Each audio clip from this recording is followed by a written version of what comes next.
ತುಂಬ ಚಿಕ್ಕವನು ನಾನು ಇದರ ವಿಚಾರ ಮಾತಾಡೋದಕ್ಕೆ. ಬಟ್ ಆದರೂ ವಿಷ್ಣು ಸರ್ಗಾಗಿರ್ಬೋದು, ಎಲ್ಲ ಹಿರಿಯ ಕಲಾವಿದರು ಯಾರಿದ್ದಾರೆ ಯಾರಿಗೇ ಆಗಿರ್ಬೋದು ಸರ್, ಬಟ್ ವಿಷ್ಣು ಸರ್ಗೆ ಜಾಗ ಇಲ್ಲ ಅಂತ ಹೇಳೋದಕ್ಕೆ ಸಾಧ್ಯನೇ ಇಲ್ಲ ಸರ್. ಅಂದರೆ ನೋಡೋದಕ್ಕೆ ಇವತ್ತು ಅಲ್ಲಿ ಏನಿತ್ತು ಅದನ್ನು ತುಂಬ ದೊಡ್ಡ ತಪ್ಪದು. ಅಂದರೆ ರಾತ್ರಿನೋ ಎಷ್ಟೊತ್ತಿಗೆ ಮಾಡಿದ್ರು ಏನು ಕತೆನೋ ಗೊತ್ತಿಲ್ಲ, ಬಟ್ ತುಂಬ ತಪ್ಪು. But at the same time ಅಲ್ಲಿಂದ ಅದನ್ನು ತೆಗಿಬೋದು ಸರ್. ಅವ್ರದ್ದು ಏನು ಸ್ಮಾರಕ ಇತ್ತು ಅದನ್ನು ತೆಗಿಬೋದು, ಆದರೆ ಇಲ್ಲಿಂದ ತೆಗಿಯೋಕ್ಕಾಗಲ್ವಲ್ಲ ಸರ್. ಸೊ ಅವ್ರಿಗೆ ಜಾಗ ಯಾವಾಗಲೂ ಇದೆ, ಆಲ್ರೆಡಿ ಇದೆ. ಸೊ ಅಲ್ಲಿ ಯಾರೋ ಅದನ್ನು ತೆಗೆದು ಬಟ್ ಅಲ್ಲಿಂದ ಇಟ್ಟು ಅದನ್ನು ಏನೂ ಬದಲಾಯಿಸೋದಕ್ಕಾಗಲ್ಲ. ಯಾಕಂದರೆ ಇದು ಶಾಶ್ವತ, ಅದಿರ್ಬೋದು.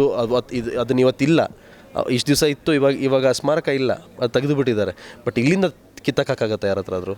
ಇಲ್ಲ. ಬಟ್ ತಪ್ಪು.